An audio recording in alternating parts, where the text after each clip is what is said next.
म्हणजे हे इन्शुरन्स वाला फोन करतोय माळी या परिवाराला आणि म्हणतोय की वो कॅप्टन ने प्लेन ठोक दिया.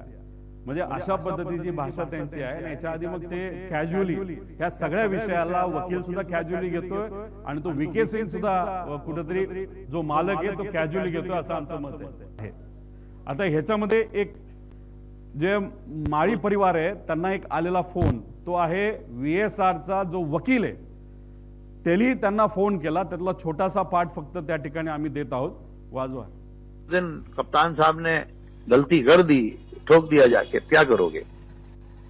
क्या गलती है समझ में नहीं आ रहा है। अगर वो पुणे चले जाते, नहीं विजिबिलिटी खराब थी, उनको दिखा नहीं, रनवे जिधर था उसके लेफ्ट में जाके वो ठोक दिया उन्होंने, क्या करोगे आप?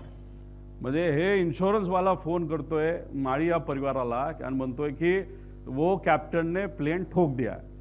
म्हणजे अशा पद्धतीची भाषा त्यांची आहे. आणि याच्या आधी मग ते कॅज्युअली या सगळ्या विषयाला वकील सुद्धा कॅज्युअली घेतोय आणि तो विके सिंग सुद्धा कुठेतरी जो मालक आहे तो कॅज्युअली घेतोय असं आमचं मत आहे.